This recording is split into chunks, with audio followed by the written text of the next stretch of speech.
Hey everybody, it is Natalie from Power Moon Tarot. Thank you for joining me today. Today I'm going to talk about Rahu in Pisces and Ketu in Virgo. And I've been meaning to do this presentation for a while. I just haven't been feeling the best. Hopefully I can stay on camera the whole time, and I'll be able to deliver the entire webcast to you guys on camera. I'm just getting over a really nasty flu that I've had the last couple of weeks and a couple of other things that have been going on. But I've been sitting on this presentation for a while and I've been working on it for probably the better part of a month. And so I'd really like to take this time to go ahead and share with you some research I've been doing on Rahu in Pisces and Ketu in Virgo. Let me take a quick moment to check the technology. Oh, perfect. Okay, good. So, regardless of whether when you catch this webcast now or later, thank you again for watching. And if you have questions, you can post them in the chat or post them after the webcast as well, and I'll be able to answer you there. So, for those of you that are unfamiliar with the terms Rahu and Ketu, I will be using them in this presentation, and I'm going to explain to you what those terms mean. And Rahu and Ketu are two points on a chart, on an astrological chart, that cause eclipses to happen. But when eclipses are not happening, which eclipses happen generally a couple times a year, like for instance, this year the eclipses are in March and in September. But for the rest of the year, we have Rahu in Pisces and Ketu in Virgo, regardless of whether we're having an eclipse or not. Those positions are still going to be with us. And so Rahu and Ketu, while they are not planets, they are very powerful, and they are points on the astrological chart, which actually are the points that cause eclipses.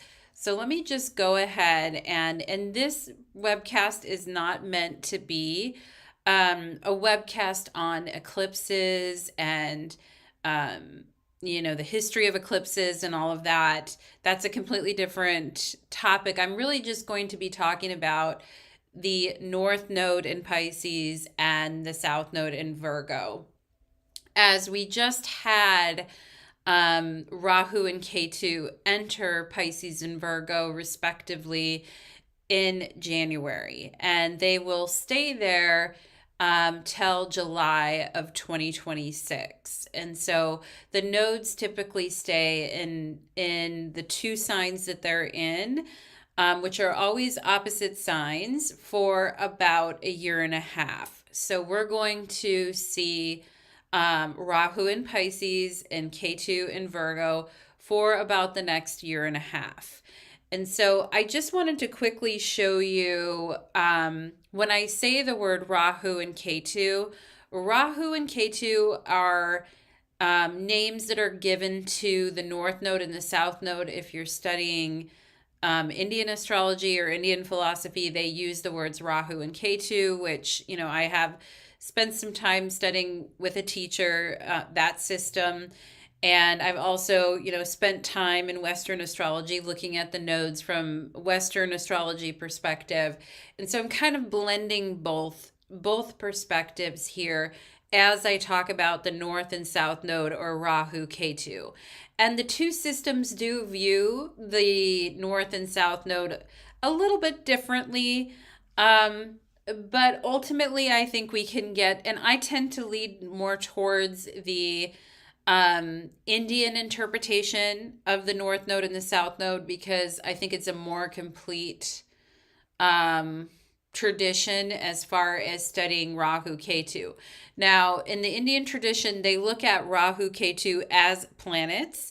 They are part of the 9 grahas that make up the planets when you're studying Indian astrology. Whereas in Western astrology, the North Node and the South Node are not looked at as planets. But in Indian astrology, they're given the status of importance as a planet would be given the status of that much importance. But regardless of whether you're looking at Rahu and Ketu through the lens of Western astrology or Indian astrology, they're important. They're important regardless, because, as I mentioned, regardless of whatever system we look at, they are the 2 points that cause eclipses. And when we think about eclipses that happened like in ancient times, eclipses were very scary times, because you would look outside and the sun would be out and looking beautiful and looking nice, and all of a sudden the sun would disappear. Okay. And that's what we call Rahu, or the North Node, eating the sun. Now, it's not actually eating it, but for purposes of the mythology, that's what it's doing. What's actually happening is we have the relationship of the sun, the moon, and the earth are connecting, and the moon is getting in the way and it is blocking the view of the sun. So it appears that the sun is disappearing. Now, in ancient times, they didn't know all the astronomy to understand all of that.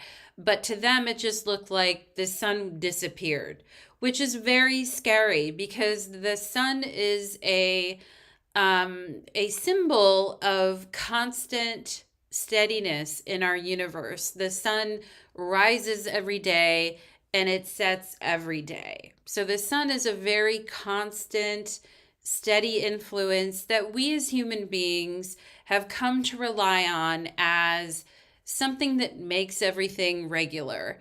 And when it goes away randomly in the middle of the day, that's a weird thing. Now, and also too, we have lunar eclipses, when we have the earth getting in the way between the sun and moon relationship, and basically it's blocking out the moon. And what you see is the sun's light coming through, and it's making the moon, if it's a total solar eclipse, it's making the moon look blood red. And I don't know if you guys have seen that before, if you've seen a total lunar eclipse, but the light for the moon disappears, but it comes through as like a blood red light instead, which is obviously very scary. And if you were back in ancient times and you saw that, that would be like, whoa, what is going on? And many times eclipses coincided with the death of a king, or the end of major empires, or the start or end of major wars or battles or attacks. And so, eclipses in ancient times were very like hair-raising experiences. Even the animals, to this day, the animals go out of whack when the sun disappears during the day. So the reason why I'm telling you all this information is to help you understand the power of Rahu and Ketu, and how the North and South Node, even though they're not technically planets, or they don't have a body, a planetary body like a planet has, they are points on the ecliptic which cause eclipses and are therefore very, very important. And when the nodes shift into new signs, we have different things that are coming up in the consciousness. And I'm going to talk about what those particular things are. Now, here I have something that says North Node equals Rahu, South Node equals Ketu. So that's really important, as I'm going to be referring them to Rahu and Ketu, and not the North Node and South Node, so that you kind of understand that from the outset. And I've just drawn a picture on this chart here of what Rahu and Ketu, or the North and South Node, look like. So the North Node looks like a pair of headphones that you would wear on your head. And you see where this, it looked like I drew a pair of red lips right there. I didn't mean to draw it as a pair of red lips, but that's where you can see the headphones of Rahu. Now, this chart is from February, from last month. And Rahu is already in Pisces at that time. Now the nodes move backwards.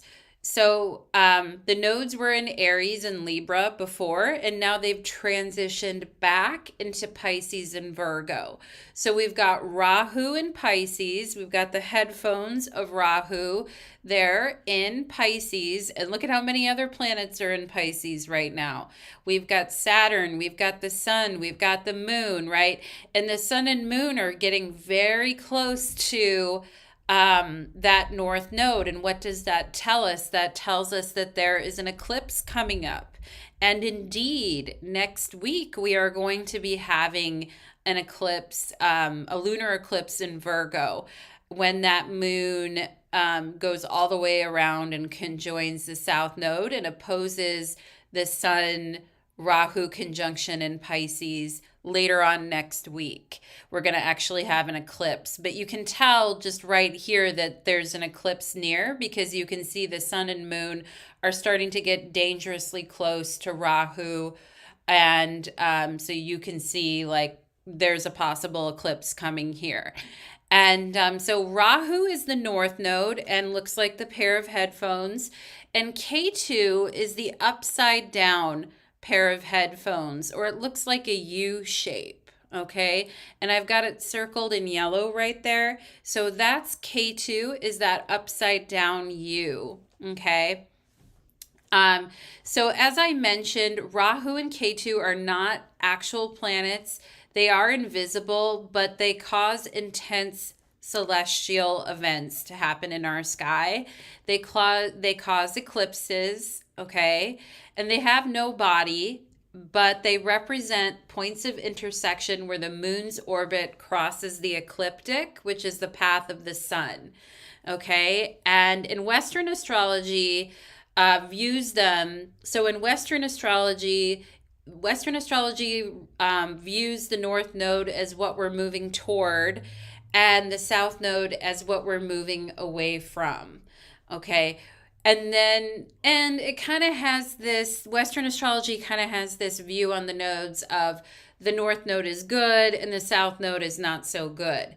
Now, in other cultures, in Indian astrology, for instance, that is not true.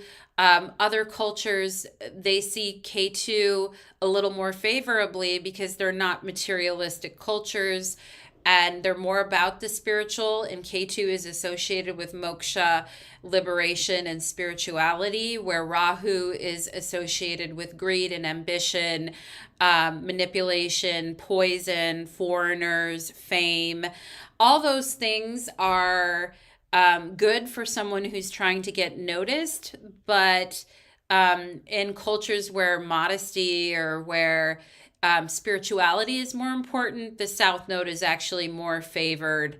But at the end of the day, I was just having a conversation with my boyfriend about this, and one thing you have to remember about Rahu and Ketu, and we'll talk about later, is that they are both demons. And actually, Rahu and Ketu used to be together as one, as a snake, and it was a demon. And what happened is Vishnu beheaded the demon, and the head fell off, and just the body was going like this, Ketu's body. Okay, the snake was swirling around, and then the head, Rahu, is just sitting there. And it cut the demon in half. So Rahu is here and Ketu is here. Head of demon, body of demon, but disconnected. Okay, so this whole thought of, is the north node better or the south node better? At the end of the day, they're both come from the same snake and they both represent a demon. Now, demons in Indian philosophy are not exactly how we view them in Western tradition. It's more like energies that tempt us from our path and lead us to like overindulging in our desires instead of facing the things that we need to face, instead of facing our karma. The demons kind of distract us from the work we're supposed to be doing. So, but at the same time, that's still a demon. So we are going to, later on in the presentation, we're going to look at Like what would Ketu do in a situation? What would Rahu do in a situation? And what would Rahu do that would be positive in a situation? What would Rahu do that would be negative? What would Ketu do that was positive? What would Ketu do that would be negative?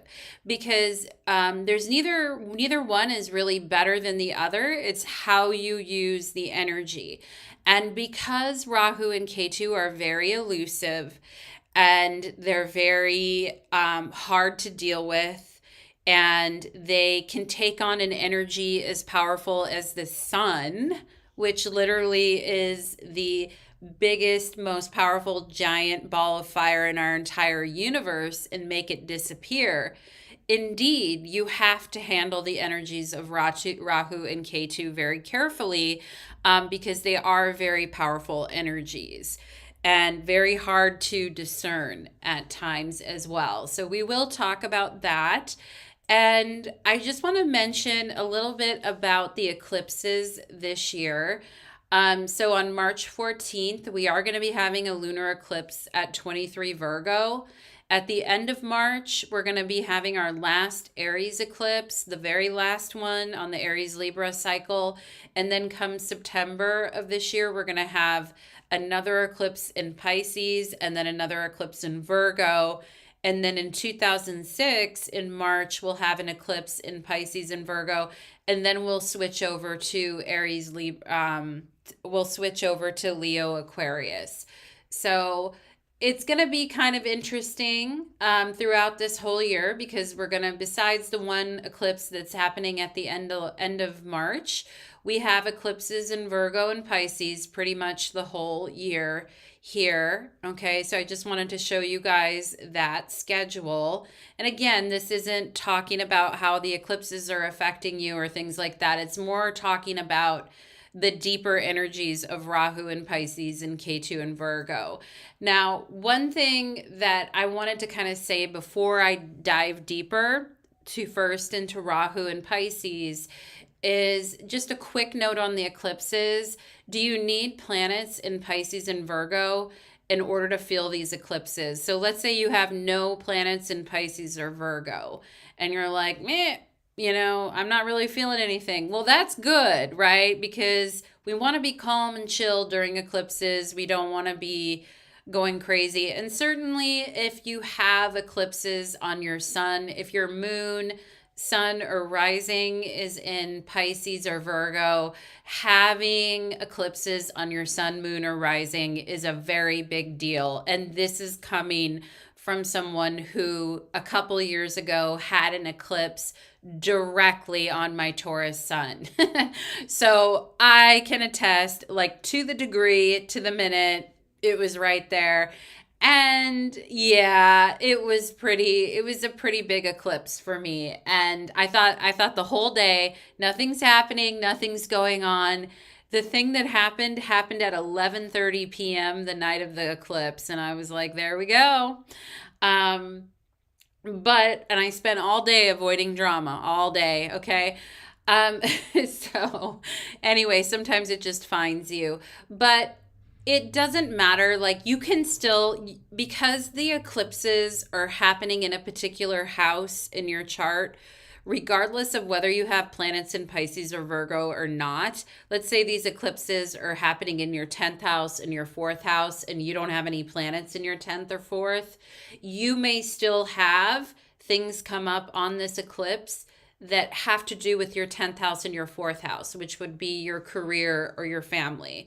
If you have planets in Gemini or Sagittarius, which are squaring off to this Virgo and Pisces eclipses, you may feel that. If you have planets that are trining it, sextiling it, there's a lot of different ways that you can, quote unquote, feel this eclipse that don't involve having planets in Virgo or Pisces directly. But if you do have planets in Virgo and Pisces, you'll feel it more directly. So I just wanted to note that, because I think it's important to know where the nodes are transiting in your chart. Like for me, I have planets in my 12th house, but not in my 6th house. And this eclipse is on my natal Saturn coming up here. Okay. So I'm going to take that into account. But so, like, if you're a Libra rising, the eclipses are happening in your sixth and 12th house. If you're a Pisces Virgo rising, they're happening in your first and seventh, right? So you just have to think about what's your rising sign and where are they happening. Even if you don't have planets there, you may have effect, okay? And eclipses tend to cut something out of your life or overshadow something in your life so you can't see that thing anymore. It might be necessary for that thing to go. It could be painful to let go, or it could be a relief that something you've been grappling with is finally over. So, eclipses come in many different shapes and forms. The important thing is to know where Rahu and Ketu are transiting. What house are they transiting in your chart? Because you're likely to see activity there. And I always say 2 weeks before and 2 weeks after for the eclipse zone. But eclipses can generally last up to 6 months. Like, you may see things all the way up until the next cycle happening in that particular house. So I think it's really important to know where are these eclipses happening, even if you don't have any planets in Virgo and Pisces. Okay. So I just wanted to say that's my opinion. Not every astrologer is going to agree with that, but that is my opinion and what I've seen from looking at charts. That, yeah, even if you don't have any planets there, like, you still should note where the nodes are transiting, and if they're squaring or opposing any other planets in your chart. Okay. Or trining or sextiling. Perhaps there's opportunities there that open up as well. So, with that, I want to go ahead and move on to Rahu in Pisces. So, I'm going to start with Rahu in Pisces, and then I'm going to move to Ketu in Virgo. So, that's going to be my order of operation today. And I love, love, love this photo of the demon Rahu eating the sun. Okay. And you can see that Rahu is just ahead. Okay. There's no body. I mean, there's some arms there to shove the sun in its mouth, but it is literally eating the sun. And usually Rahu has that black color or blue color when it's depicted, but it's actually eating the sun right there. And I wrote some qualities of Rahu here because when we're learning what Rahu in Pisces means and how it's going to show up in the world, we first want to pick it apart a little bit. We want to say, what does Rahu mean? And then what does Pisces mean, right? And then put them together to get a full picture of Rahu and Pisces. So with Rahu, Rahu is a master of deception, okay? Rahu can indicate cheaters, pleasure seekers, poison, scheming, politicians, foreigners, okay? And foreigners is really an association that has to do with Indian astrology. Rahu is associated with foreigners, and in Indian philosophy, foreigners, particularly like way back in time, were not looked at in a favorable way. Like, a foreigner was like that kind of a no thank you.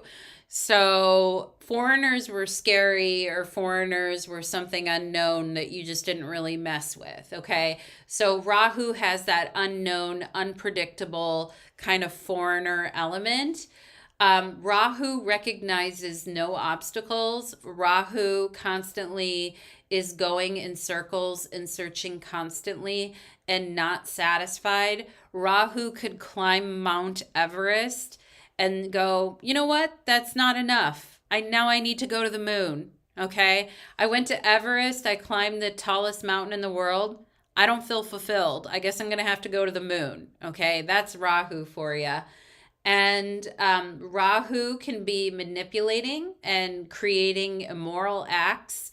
Rahu loves to try the impossible. Rahu keeps going for the impossible, regardless of whether it's a good idea or not. Rahu is not practical. Rahu doesn't know when to stop. Rahu likes to shock people. Rahu moves in a retrograde motion and likes to shock. And Rahu can be very naughty, okay? Our current president of the United States has a Sun Rahu conjunction. And of course, he is very naughty and he tries to consume and buy and eat everything. There's a famous video of him flying over New York in his helicopter where an interviewer is asking him what he wants to buy. And he's like, I want to buy everything. Okay, that's a very Rahu type of a thing. All right. So the sun is the steadying influence and it rises and sets every day. Rahu eats the sun and makes it disappear. Okay, Rahu is a master of illusion and can be drunk on its own power and on its ambitions to power and dreams. No other planet has the power to make the sun disappear from the frickin' sky, okay?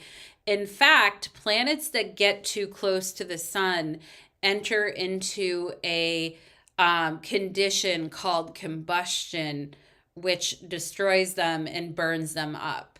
So there's all these stories about planets. Even the mighty Jupiter gets too close to the sun and it's destroyed with combustion, right? There's Cazimi, there's other things, but you get too close to the sun, you're going to get burned, all right? But Rahu gets too close to the sun and gets too close to the sun, and the moon is around the same area as well.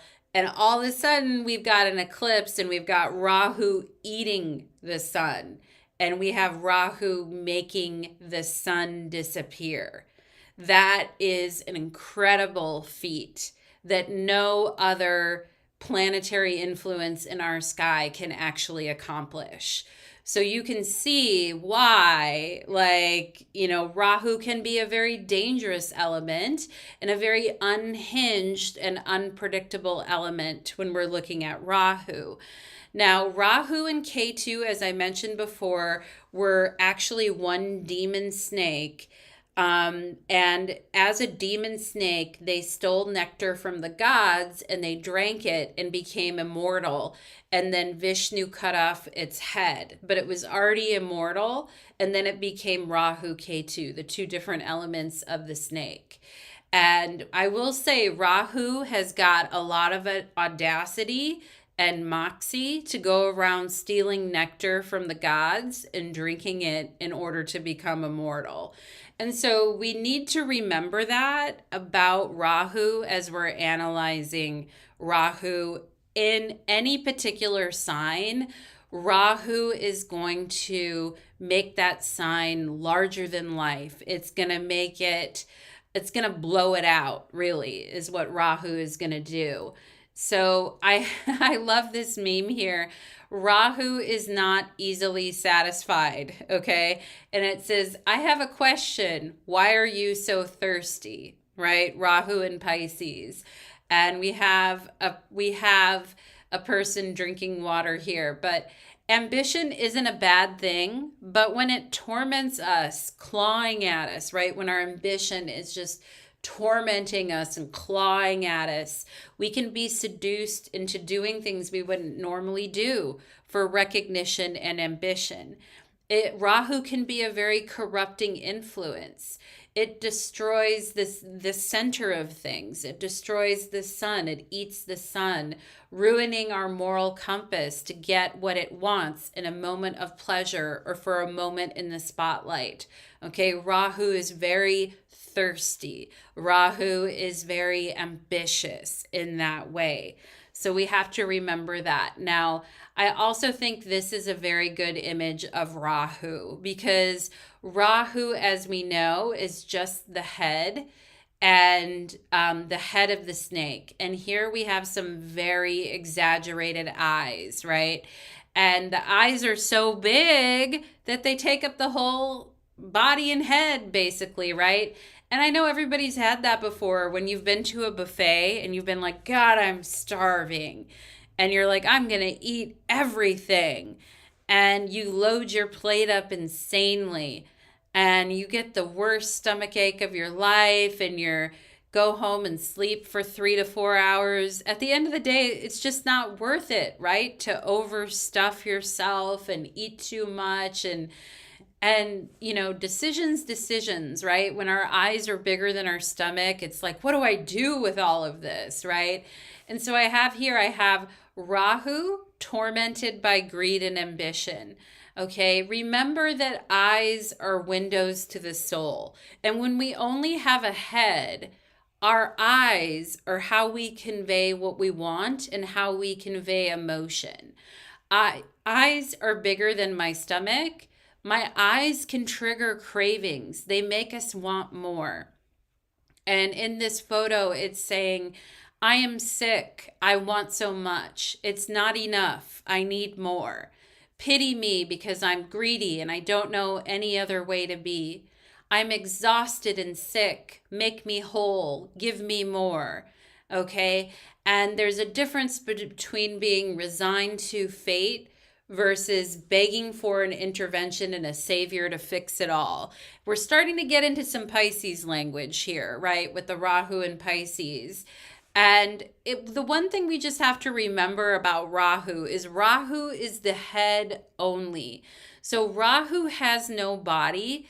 It cannot digest what it's experiencing. If it goes to a buffet and eats every single pancake at the buffet, it doesn't know how to digest any of that. And oftentimes where we see Rahu in our chart is where we don't know how to come to terms with our experience, or we don't know how to digest a particular experience. And we go for something too much to the point where we don't know when we've had enough. Okay. So this is a very Rahu type of an experience.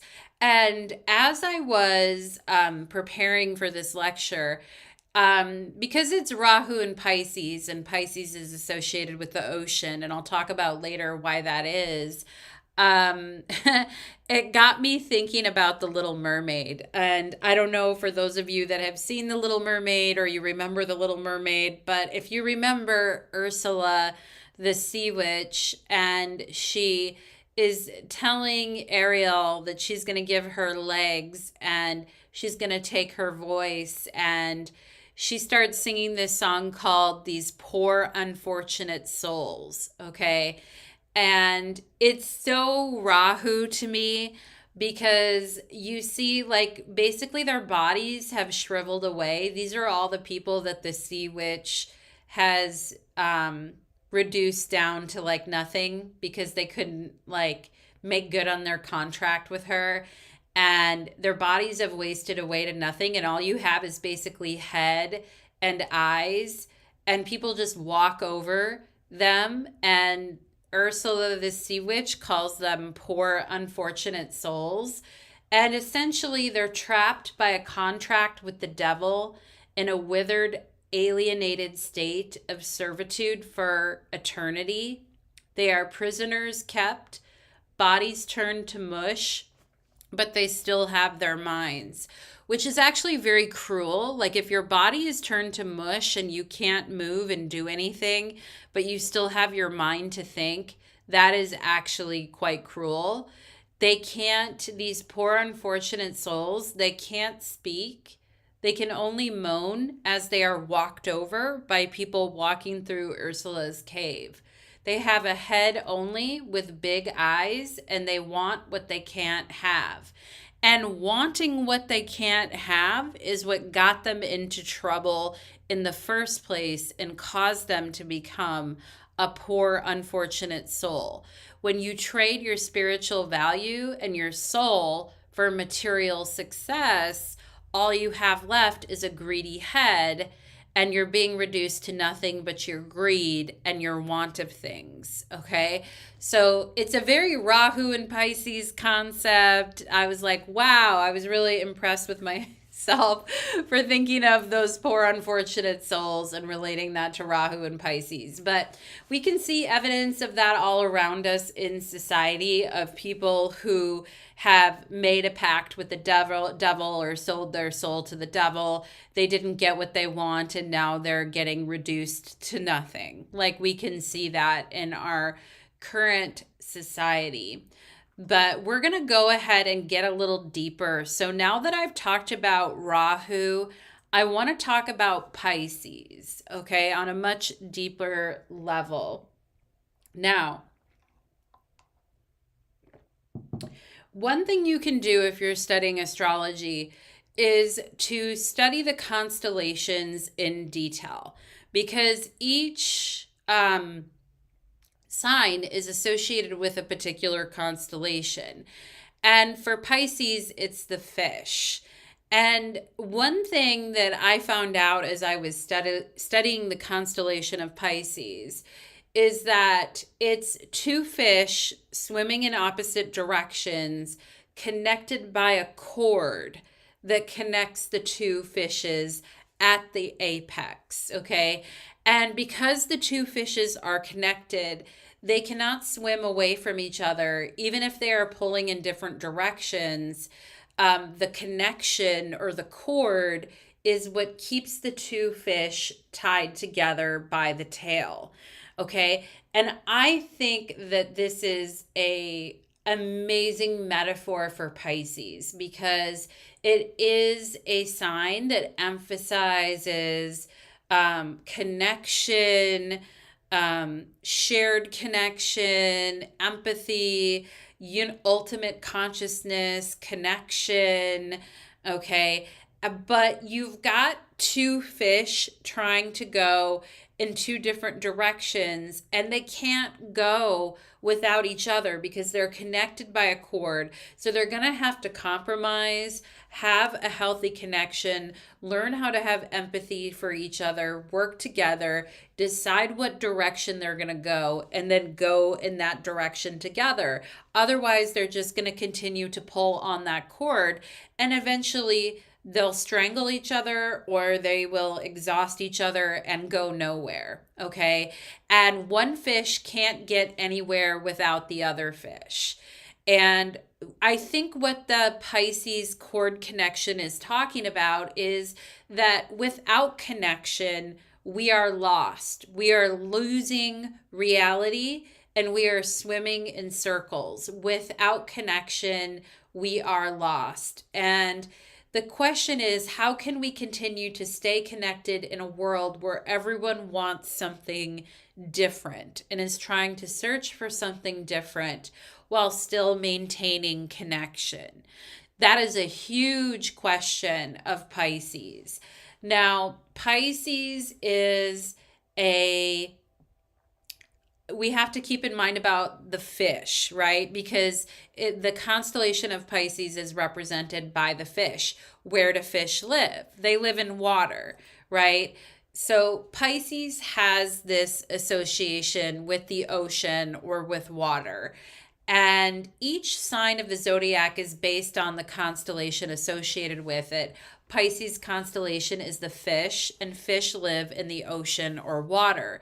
There is no other constellation or zodiac sign that lives totally in the ocean or totally in the water for their entire lives. Cancer the crab lives between water and land, but not entirely in water for their entire life. So Pisces' association with the ocean is not due to Pisces' modern day ruler being Neptune or anything. There's a much deeper association of why Pisces is associated with the ocean and with water. And we're going to talk about how the ocean comes into play when we're talking about Rahu and Pisces. And that's why I'm bringing this up. Anahira, hello. Oh, you're having a weather event and the rain is so intense. Oh my gosh. I hope you're staying safe, my dear. That is crazy. Wow. It's going into fall there, right? In Australia, you guys are going into fall season, and I'm sure the weather is changing. I hope you're staying safe. So a commenter here just wrote that she's just catching the live right now, but they're having a weather event at the moment and the rain is very intense. It's so crazy that we're talking about, the ocean and water and all of that at the same time, but please stay safe. And keep your electronics safe too, Anahara. I hope you stay safe there, my dear.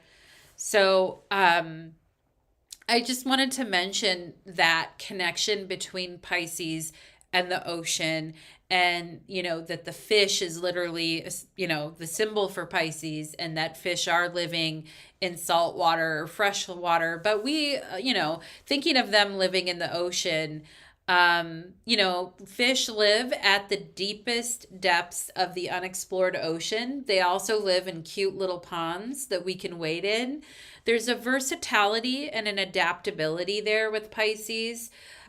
Fish are non-threatening, or a non-threatening pet that even kids can enjoy. Things can be easy with Pisces if you're connected and sharing with others.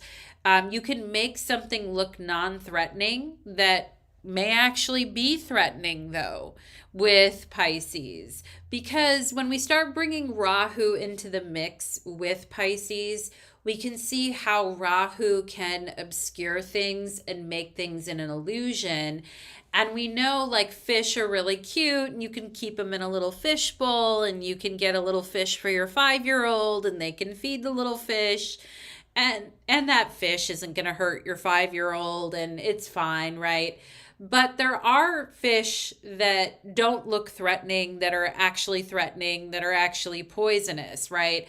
So when we bring Rahu with Rahu and Pisces in, Rahu will obscure things. Something that we think that's cute, or that we're petting something and we think, oh, that's so cute, or that's so sweet, or that's not threatening at all, right? But then we find out, no, that thing is actually very dangerous, right? So that's kind of where we get into the Rahu and Pisces with the idea of illusion. And I want to talk a little bit now. Pisces is an interesting sign because of that connection and that empathy, and the two fish can't swim away from each other, so they have to learn to coexist together. There's this attitude, I think, with Pisces where, Pisces can be associated with kind of being a goody two shoes, or doing the right thing, or having empathy. But when we look at Rahu, or the North Node in Pisces, Rahu may have a very corrupting influence on goody two-shoe Pisces, where we could have manipulators hiding in plain sight. I have a weird, looks like a weird vampire monster here that says, I'm a little dehydrated. Can you help me out? Right? And you're thinking, oh, I'll go bring that nice vampire a glass of water. But then you get close to it, and all of a sudden it starts sucking all your blood and stealing all your chi and stealing all your energy, right? So this could have to do with Rahu and Pisces, like feeling sorry for someone, but then they're actually trying to scam you, or feeling guilty for not going to the party or attending the event. But it was actually a pyramid scheme, and they were trying to get you invested in their pyramid scheme. Feeling bad for not picking up the hitchhiker. Okay. And the thing is that the hitchhiker actually needed help. You were just afraid of being killed by the hitchhiker. Okay. So who is the bad guy? Who is being naive and trusting in the situation, or perhaps being too naive or too trusting? And who is closing off due to the possibility of being scammed, and is actually getting into a paranoid state because they're afraid of being scammed. So they're kind of cutting off. So there could be a lot of this energy going on with Rahu and Pisces, and we probably need to be a little bit careful of it and where we're kind of landing with it. And Meg says, hi, Natalie. How funny. I'm listening to your presentation as I deep clean my shower and bathroom. I have a natal moon in Pisces, and my child is Pisces rising. Oh, Pisces rising. Yes, yes. You are definitely going to hear the Pisces stuff today. And yeah, and Anahira says, the after effects of a tropical cyclone. Oh, my goodness. I hope you don't get flooding. I really hope you don't. That's the other thing with all this energy in Pisces right now and the eclipse coming up next week. And I really hope we don't see flooding. My goodness. That's the hard part. And that, has just been going on forever, it feels like, with the Saturn Neptune conjunction in Pisces. My goodness. And one thing we need to be a little bit careful of when we're analyzing Rahu in Pisces is that we don't confuse it with Saturn in Pisces. Because we've got Neptune in Pisces, we now have the sun in Pisces. We got a lot of stuff. We've got Mercury in Pisces. Well, Mercury's about ready to go retrograde and then it's going to be in Pisces. We've got a lot of things in Pisces. So, but one long-term influence that we've had since 2023 is Saturn in Pisces. So I just want to make sure nobody confuses Rahu with Saturn in Pisces. And we still have a lot more Rahu in Pisces examples to go here. But I just wanted to bring up some Saturn in Pisces things really quick to make sure people don't get them confused. So like on a world scale, we've had global shipping and waterway challenges since late 2023. We've had a crisis in the Red Sea where Yemen's Houthi rebels have begun to target ships in the Red Sea, escalating tensions and disrupting trade routes in the Red Sea. And that's been going on since late 2023, which is Saturn went into Pisces in, I think it was March of 2023, I want to say. So late 2023, that definitely tracks as a Saturn in Pisces. We've also seen a Panama Canal drought where there's been a severe drought that reduced water levels in the Panama Canal, forcing restrictions, resulting in delays, rerouting, and increased costs. Now, Saturn has to do with drying things out. So the fact that the Panama Canal has been having a drought, it's been getting very dried out, there's been a lot of delays, it's reduced the water levels. All of that language, reducing water levels, drought, delays, all of that is straight Saturn and Pisces, okay? So we got to be careful we're not confusing Rahu. Rahu's going to be a completely different energy, which we'll talk about in a minute. Another Saturn and Pisces thing is the Black Sea shipping routes for grain due to the Russia-Ukraine war. That shipping route in the Black Sea was really stressed and affected the food supply. And we also have extreme weather, hurricanes and floods due to the Saturn-Neptune conjunction in Pisces, destroying ports and harbors around the world. Okay, so that has been very, very Saturn and Pisces coded for sure. Rahu in Pisces is a different energy, so we just want to make sure we're not confusing it. Now, keep in mind, Rahu is a very greedy, acquisitive, I wanty, me wanty the thing, me give me the thing type of an energy. So in a very, emotional, connected, empathic sign like Pisces, that's a very weird energy. And I've already explained how Pisces is connected to the oceans because it's associated with the fish, and the fish live in the ocean. And so there's always this callback to the ocean when we are looking at the sign of Pisces, okay? So here's something that I wanted to start our conversation with Rahu in Pisces here. I want to talk about greedy ocean ambitions, Rahu and Pisces, okay?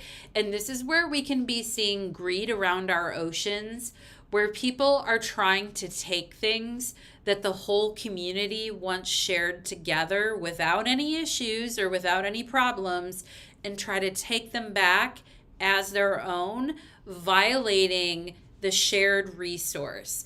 Now, when I talked about Pisces earlier, and I mentioned how Pisces has a cord connecting the two fish, And if they keep swimming in opposite directions, they're not going to go anywhere. They have to learn to coexist together. They have to talk to each other. They have to say, okay, I have this, you have that. Let's go find this thing together. And that's how we build community. That's how we share with one another. That's how we share resources, right? And, and having that collective experience, like a national park, for instance. A national park is owned by the entire country. Everyone gets to go there. Everyone gets to enjoy it. Everyone gets to, maybe there's a fee when you go visit the national park, but anybody can go there. It doesn't discriminate. And everyone gets to enjoy the land, go camping, go bird watching, right? It's very wholesome. Everyone enjoys it together. Now, when we get Rahu in the sign of Pisces, what we see things that we once enjoyed together as a collective community. And no one really had any issues enjoying it together as a collective community. It wasn't really questioned before. All of a sudden is getting really, really questioned. Okay, all of a sudden is getting really, really coming under fire. So that's what we're going to be talking about with Rahu and Pisces. And, to start off this discussion, and I was originally going to title this presentation, Who Owns the Ocean? Rahu and Pisces, right? It's a big question. Does anybody own the ocean? Trick question. We'll talk about it in a minute. But the first thing I started thinking about was a drop of water, okay? So we've got a drop of water, all right? And when we've got a drop of water, whether it's one drop of water or a big mass of water in a lake or an ocean, it's got many different things in it, and you can't really differentiate what's inside of it. You know that there are little amoebas floating around in it. There's little tiny bacterias floating around in it. Like there's little things floating around in it. And these purple lines that I put in here represent Virgo energy. So keep in mind, Pisces and Virgo are opposite to one another. And right now, the nodes are in Pisces and Virgo. The nodes are always opposite to one another. And it's just a good lesson overall in the energy of Pisces and Virgo, right? Because the purple lines are Virgo. We count them, okay? The little bacteria, the little amoebas inside of the water. We can see them. We can do something analytical with them. Oh, that's a little bacteria. Maybe I will inject this dye to get rid of it. And then after that, I can count how much bacteria is left, right? With a perfect blob or drop of water, it's just holding a bunch of things in one ocean held together by the many little things that comprise it. That's a truly mind-blowing Pisces Virgo thing. That's something you can think about if you've taken a tab of acid, right? But we can't count the number of water drops in the ocean or the number of drops within a drop. Okay, it's too crazy. We can't count it. We can easily get into the realm of fantasy or fantastical analysis where things don't make sense, right? And this is where Pisces can really get into creative thinking. Oh, so we can't count how many drops are in the ocean? Well, I'm just going to invent a superhero that can gulp down every drop of the ocean and then spew it out. And as it's spewing it out, it'll spew it out in measuring cups. And that's how we can tell how much water there actually is, right? These are thoughts. And some of it is fun. Some of it's creative. It's like, oh, wow, a superhero that can suck up all the oceans and then regurgitate it out. Like, this is really awesome. How cool, right? So you start, some of these things are getting really fantasy oriented, right? Now, what ends up happening is sometimes when things are not making sense, or if we count something, like for instance, think of the GDP, the gross domestic product, right? Like in the United States, we have something, a measurement for our economy called the GDP. Many other countries have something like that. And you can actually perform a Virgo analysis. You have a formula, you put the inputs into it, and poof, it gives you the GDP. All right. But when Rahu is in Pisces, if you put those numbers into a formula and it's not giving you the number you want, because let's say the GDP is falling and crashing, just make up a new GDP. Why not? Right? What the hell? We'll just make up an entirely different GDP that makes us actually look like we're doing good when we're not. And so these are some of the things that we are dealing with. And that's an actual true story of something that's going on in the United States right now, where they're trying to come up with a new way to measure GDP. And, it looks like for the first time we've had negative growth. And so, the Trump administration's like, well, let's just make something up then, right? Let's just make a whole new thing. And it's like that superhero that sucks up the ocean and then pukes it back out. Like, oh, this is such a cool thing. We just made this thing up.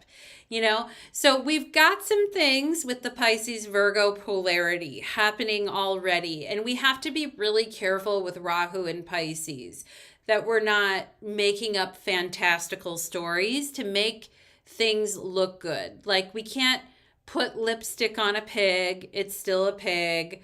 Or we can't, put the devil in a flowery, pretty dress and then lead it around and say, oh, the devil's joining us for tea today. How lovely, right? No, we have to have some kind of discrimination, some kind of, who's watching this door, who's looking at what's going on, who is calculating the numbers here, which is all a function of Virgo, right? Who's calculating the numbers, who is taking care of the invites and making sure the devil doesn't show up in a prom dress, right? Like, there's all these different things that have to be done. But when we have the demons, Rahu and Ketu, in the sign of Pisces and Virgo, we're getting some very blown out versions of these archetypes, okay? And, there's a danger with Rahu and Pisces where we're being delulu in a way. We're being delulu. We're making something look better. We're trying to shape reality to the version we want it to be. Or we're just making up, Rahu is very inventive. So Rahu's like, I'll just make up something entirely different. Like, F this measuring stick. Who likes it anyway? We'll just use a different one. So we bypass the rules of reality, and through gaslighting and fantastical storytelling. And this is where analyzing something is becoming pointless because the measuring stick has been destroyed. South Node in Virgo. Okay, so these are some very interesting things. And now we move into a major question that I have called, does anyone own the ocean? Okay, and I have to be honest, this is the first time I've ever Googled this question. And I Googled it honestly out of pure curiosity, as Rahu has been in Pisces. And part of the reason why I had this burning question within myself is because of this little doozy, okay? And what ended up happening is the United States is now seeing the Gulf of America instead of the Gulf of Mexico on a map that has been saying and named that for over 400 years, okay? So, in the US, we've had a president just change the name of an ocean, and, he's in a fight with Mexico about it, and Mexico's threatening to sue. There's a lot of stuff going on, and it prompted me to think about the question, does anyone own the ocean? Okay, now this is a true Rahu and Pisces question. And it actually made me laugh because I thought, oh my gosh, when the capitalists have nothing else to buy and have nothing else to gut, they try to steal the ocean. Isn't that hilarious? Like when Rahu has nothing else to do besides steal ocean, right? So, anyway, in looking it up, I found out that no one owns the ocean. The ocean is considered global commons and it belongs to everyone. And no single entity or country can own the ocean entirely. Okay. There are a few laws, such as economic zones, like 200 miles off the coastline. Nations have the right to explore and use resources like fishing and oil, but they don't own the water itself, okay? Certain areas like the seabed beyond the national jurisdiction are considered common heritage of mankind and should be managed for the benefit of all humanity. Now, that is the most Pisces statement I've ever heard in my life, right? The seabed beyond the national jurisdiction is common heritage of mankind and should be managed for the benefit of all of humanity. That is a Pisces. It's not necessarily a Rahu and Pisces statement, but that is a Pisces statement. Oceans are a shared resource, Pisces, that requires cooperation and sustainable management. It's all Pisces right there, okay? We see Pisces themes here of sharing, sustainability, goodwill, everyone sharing and helping each other around our oceans. We see a shared humanity around our oceans. When we see our oceans, we talk about living in a global village. If I destroy the climate, everyone's going down with me. If we go down, then we go down together. So we should work to make sure our shared interests are protected. Our oceans remind us that we all have a stake in wanting to keep things healthy for everyone. If you pull one lever, it causes you to pull another lever elsewhere, affecting things you didn't expect to be affected. With Pisces, it can be hard to see cause and effect. Okay, that's why there's a square between Pisces and Gemini.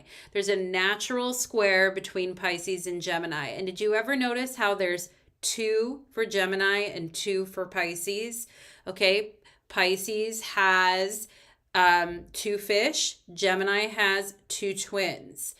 And what's that saying? That is saying that there's this square between Gemini and Pisces, where within Pisces energy, it can be hard to do that analysis, that mercurial analysis of cause and effect. If I do something here, how will it affect you? Okay, maybe it won't affect you, but it affects me, or other people will feel it, okay? If we're all swimming in the same fishbowl and someone adds a toxic chemical to the same fishbowl everyone is swimming in, everyone's going to choke on those chemicals. Okay, that's a very Pisces experience. The reactions may be separate, but impact will be felt by everyone. And this is a huge lesson of Rahu in Pisces. Huge. That if we do something on the global stage, or if we do something in our life, it's going to have a ripple effect to anybody who's swimming in that fishbowl, and everyone's going to feel it. Okay, they may feel it in different ways or at different times, but our actions affect other people. And I think that that is something that Rahu and Pisces, on a very sneaky level, is definitely trying to teach us. Now, here we have what spurned all my questions in the first place is the Gulf of America, renaming the Gulf of Mexico to the Gulf of America. So if you're an American citizen, you're going to see Gulf of America instead of the Gulf of Mexico. And Apple and Google have updated their maps so that Americans will see that. Mexico wrote a letter to Google threatening a lawsuit. Okay, the Associated Press is not recognizing the newly named Gulf and therefore has been kicked out of the Oval Office. Now, one thing, I did a little bit of research into it, and the Gulf of Mexico has been named that for over 400 years. Before the United States even became a country, there were Spanish explorers that were in Mexico like in the southern tip of Florida, but in Mexico. And they're the ones that discovered the Gulf of Mexico. And it has been named the Gulf of Mexico for over 400 years, right? So the funny thing about the executive order to rename it to the Gulf of America is that it's an illusion only, in that only Americans see that. And it doesn't undo 400 years of history for the rest of the world. And it creates an image of the US trying to own the ocean or colonize a body of water that in the past was just there for everyone to enjoy and wasn't really questioned. Now, this is a huge Rahu and Pisces event. It's elusive, it's weird, it's something that everybody shared in the past, that there was no question about, that all of a sudden came out of left field, and it's not even shared by the entire world. It's a very illusionary thing that only exists for certain people who do not now share the same map of reality as other people in the rest of the world. This is a huge Rahu and Pisces experience right here. Major example of it. And I just want to point it out because do you see how that's different than Saturn and Pisces? When I was talking about the Panama Canal having a drought and it creating delays and crisis in the Red Sea and the escalating tensions and having to change routes and extreme weather. Those things are all, reality-based Saturn and Pisces things going on. This is like a Rahu and Pisces event for sure. Now, another thing that really struck me about Rahu and Pisces, with this whole Gulf of America thing, we have delusional maps of non-reality. And I'm reminded of this meme from TikTok from a while ago where this woman gets on a plane and she's sitting next to someone and all of a sudden she freaks out and says that the person isn't actually real. I mean, that's a huge Rahu moment. But I'm telling you right now, that motherfucker isn't real, okay? That's Rahu and Pisces right there. Putting your name on something does not make it yours, okay? And secondly, Mexico and Canada and the US are tied to each other and cannot escape each other, right? We've heard about the tariffs, we've heard about all this stuff going on. They are our neighbors. Our economic fate is tied to them. We're like two fish tied with a cord, swimming in different directions. Okay, we cannot escape each other. Our fates are intertwined with their fates. What they do to me, I do to them, vice versa. If I do something to them, I'm doing it to myself. Okay, this is a huge Rahu and Pisces moment where we realize we live in a shared global world. And if we attempt to destroy our neighbor, we're destroying ourselves and vice versa.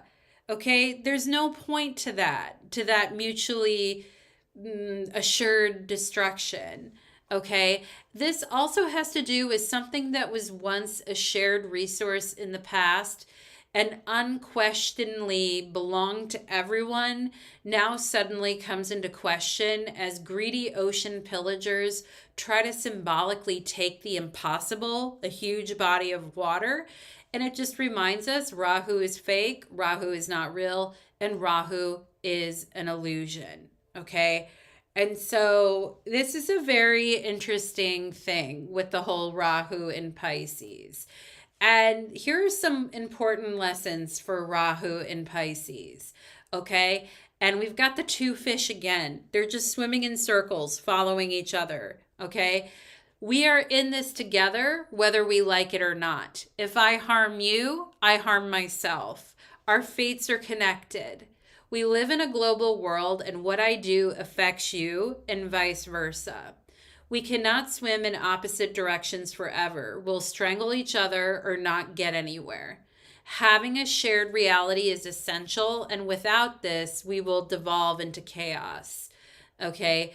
taking items people have peacefully shared in the past and hoarding them as your own reduces our ability to find shared enjoyment in a joyless world and tears away at our shared humanity, which is something that is happening with Rahu and Pisces. Like, it is tearing away at our shared humanity, and we're hurting each other and ourselves equally. Okay. Um, it's living in a peaceful coexistence with people different than ourselves is challenging, but we can't hallucinate a reality where everything stays the same and we all want the same thing either. So we have to find a way to cooperate, which is a Pisces concept for sure. And then here, I love this image of the individual lost in the maze. Okay. And I feel like this is very Rahu in Pisces, this spiralic kind of like being lost in a maze. And I love the quote from Pink Floyd where it says, Rahu in Pisces, we're just two lost souls swimming in a fish bowl. Okay. Pisces is only fulfilled when it lets go of personal agenda. Two fishes who live in harmony and feed off each other's energy is ideal, but the feeding off each other's energy needs to be healthy. Okay. Although Pisces is only fulfilled when it lets go of personal agenda, Rahu is filled to the brim with personal agenda and can be brutal when its agenda is not followed. Okay, so this creates an inherent conflict with Rahu and Pisces. Okay, we can be in an era where people will believe anything if it feels good for them. Critical thinking is not emphasized, okay? And this where we could be having with Rahu and Pisces endless searching and dependency, okay?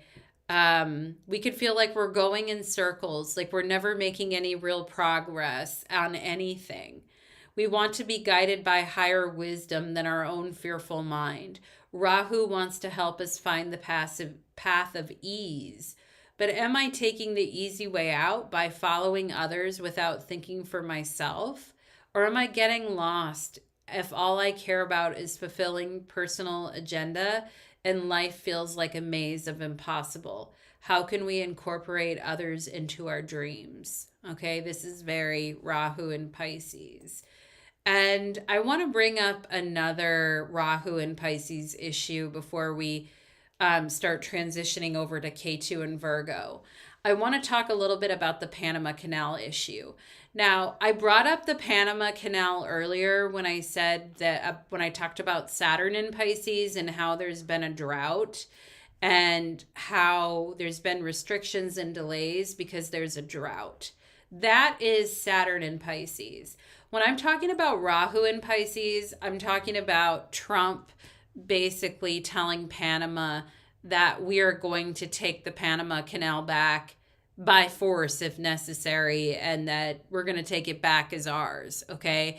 So this is another issue, just like the Gulf of America, where we are taking something that has been shared peacefully over the last 20 plus years, or even since the 1970s, since we agreed via treaty to transition the Panama Canal over to Panama. Like, this has been many years, 50 years, has been doing fine. And many countries use the Panama Canal.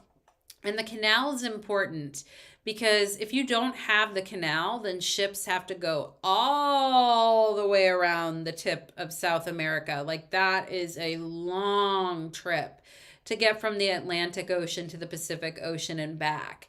The Panama Canal just allows a direct route between the Pacific and Atlantic Ocean.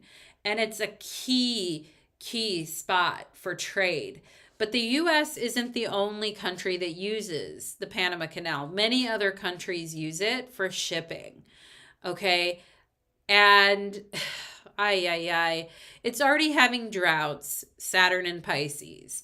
And then you've got this Rahu and Pisces thing going on threatening the stability of the Panama Canal, saying, we're going to somehow take that back, okay? A resource that everyone has been sharing and everyone has been using, and we've just been going along and everything's been okay. We go to this point of trying to take it back, and it's a violation of the 1977 treaty. Trump wants to take it back. It's just creating a lot of issues, okay? It's another Rahu and Pisces issue of, we've got a shared resource, it's getting all messed up, and one person's trying to take it as their own. And do you see how I have this domino effect here with this person pushing over the dominoes? Peaceful sharing of ocean resources. Is this possible while Rahu is in Pisces? What of the global good? Can we afford to act like our actions don't affect others and in turn ourselves?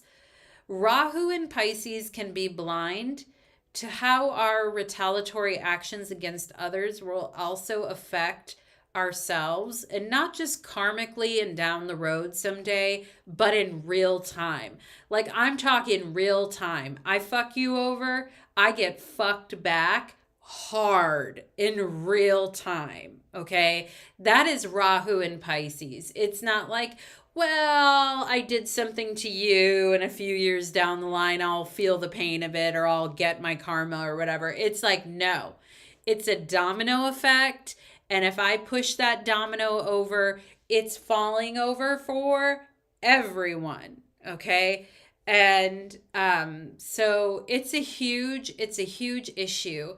And it actually had me thinking of the difference between Libra and Pisces, and how the two signs have no relationship to one another, and how they form a quincunx or challenging relationship to one another, and how, when you're trying to consider the shared good of everyone, to balance everything is almost near impossible, right? That relationship between Libra and Pisces is very, very difficult because of that reason. Okay, and I've got this bringing it all home, Rahu in Pisces. Rahu is only aware of Ketu on a subconscious level. It acts alone and sometimes without substance or grounding. In Pisces, particularly, it can indicate going in circles, searching constantly, and feeling lost, okay? In the sign of Pisces and in a conjunction with Neptune, like we've had a Rahu-Neptune conjunction, it can be elusive to see what Rahu in Pisces is doing. I feel like the South Node in Ketu has been, or the South Node in Virgo has been very obvious, and we'll talk about it in a minute. Rahu in Pisces is a little more elusive, and it's been with Neptune. So anything with Neptune is going to be elusive and confusing. We have a shared fate tied by the cord, which Rahu isn't aware of, that shared fate that's tied by the cord in Pisces. If Rahu becomes more spiritually aware, it will show us the meaning of shared fate through suffering, Saturn, and our faith and charity, Neptune. Okay, so those are some things to think about with Rahu and Pisces. And I wrote some things to be aware of with Rahu in Pisces for your own life as you're looking at Rahu in Pisces. Now, I was thinking of the term boil the ocean, which is corporate language, lingo. It's really annoying corporate lingo, but that's something we don't want to do with Rahu and Pisces. We don't want to make something so complex and make it so impossible that it feels too big to even handle and we're just overwhelmed. We want to start with very small pieces and measurable outcomes and work from there, okay? In Rahu and Pisces, we want to be aware of falling for a scarcity mindset over a cooperative mindset. With Rahu and Pisces, we want to be aware of people who are exploiting loopholes in the system when no one is paying attention. Yeah, we got to be careful of that one. We want to be aware of lack of empathy and viewing everyone as competition instead of as a collaborator.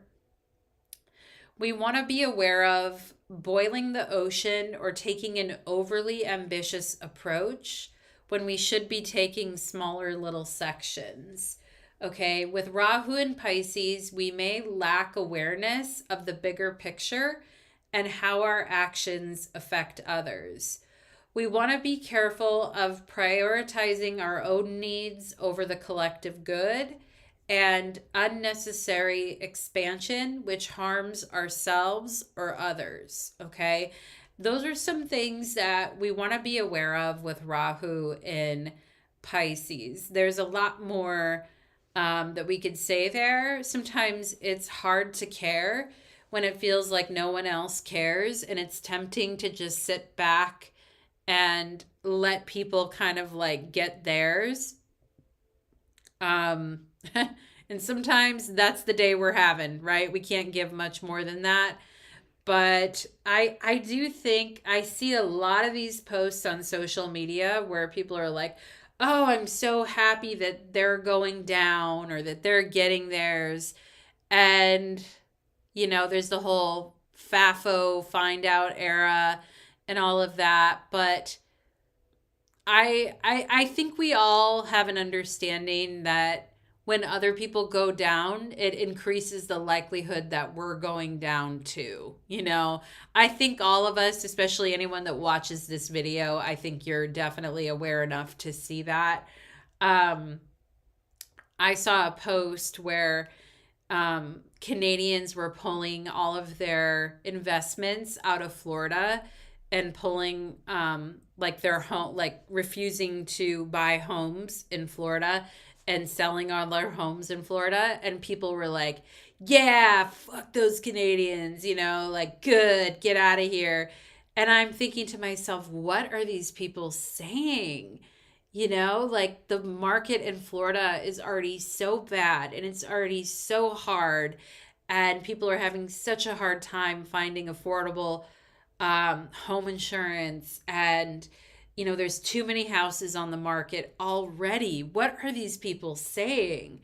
And they don't realize the domino effect of everything. They're just cheering for things randomly. And I think Rahu and Pisces is going to teach us a big lesson about that. Really, I do. So that is my little spiel on Rahu and Pisces. And now I want to switch over and talk about the South Node in Virgo, or Ketu in Virgo. Okay. So Rahu, as we said, very ambitious, very acquisitive, very much me, me, me. What can I get out of this situation? Gimme, gimme, gimme. Okay. The South Node is a lot more spiritual than Rahu, but has its own problems, okay? And I have a statue here of Ketu. It has no head, okay? Ketu here is carrying a sword and a shield, and you oftentimes see Ketu with a sword. Ketu can be very fierce. Even though he is spiritual, he can be very, very fierce. And there's no head, just a body with Ketu, okay? He is the body of the demon snake, okay? So with Ketu, Ketu can actually see the bigger picture and thinks with his heart, okay? Because he has no mind, no head. He thinks with his heart, but he has no ability to discern the small details. He doesn't really have a mercurial common sense about him, but he can feel things out with his heart. Ketu likes to wander without attachments. Okay, imagine if you're a snake swirling around with no head. You're going to like to go around like this and travel around in whatever, do whatever. Wander without attachments. Ketu is headless, and Ketu doesn't worry about making sense or anything like that. Ketu renounces worldly life and has strong intuition.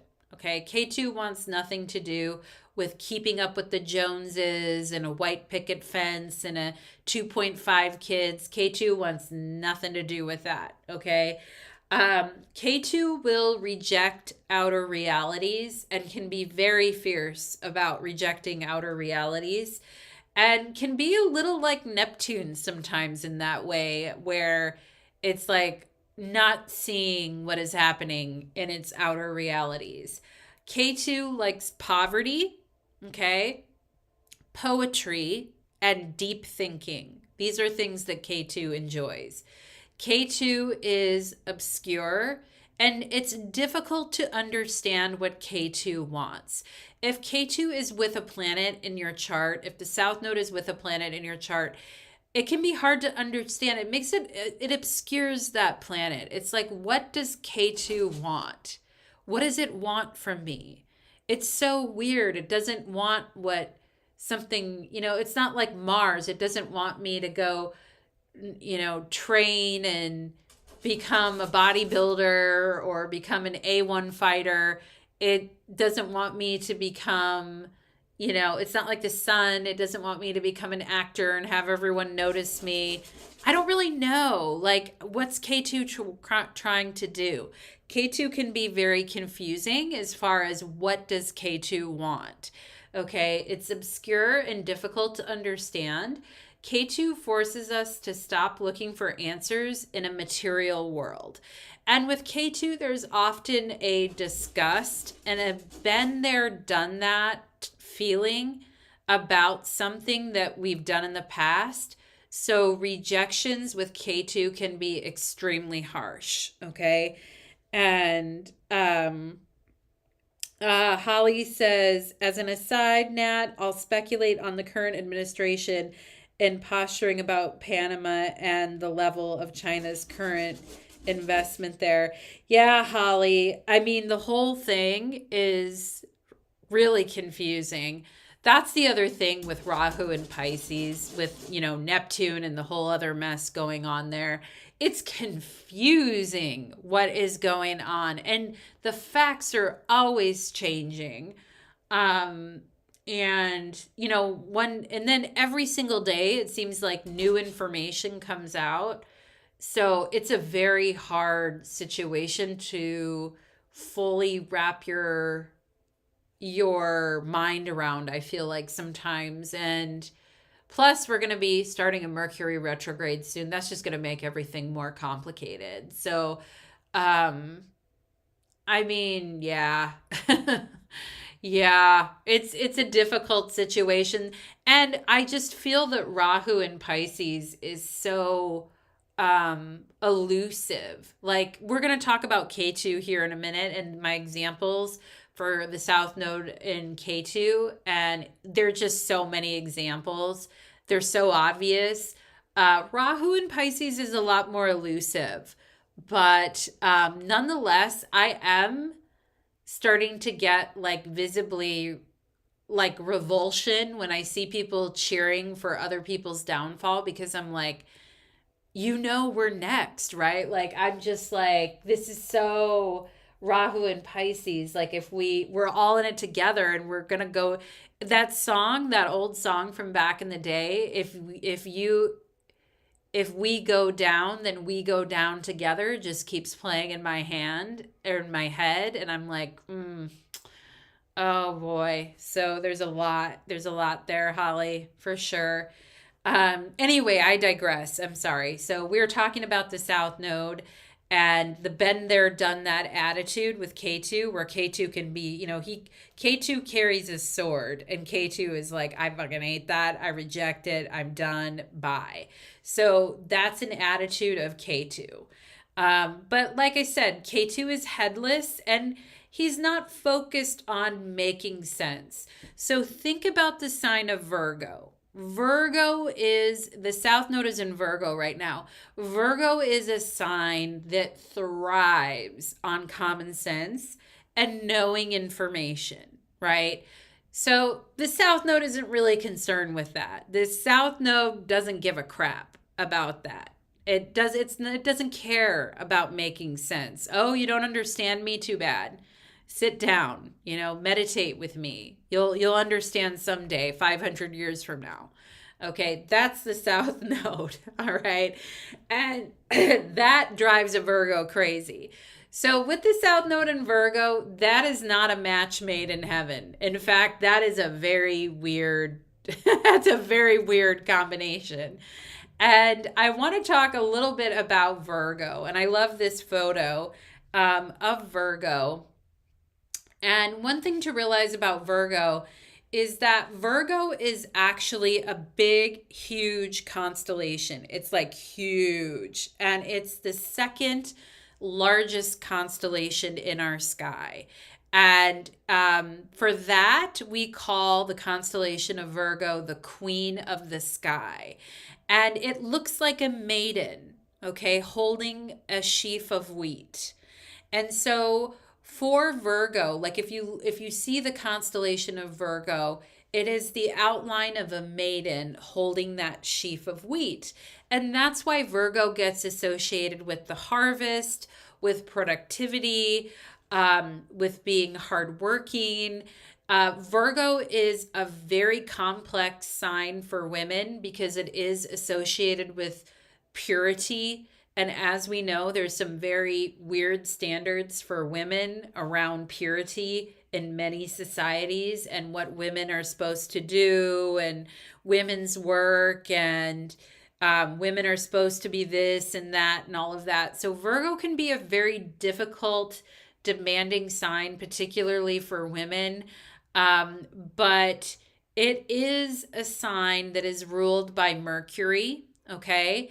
And it's a sign that's known for being logical, practical, good at figuring out how things work through focus, okay?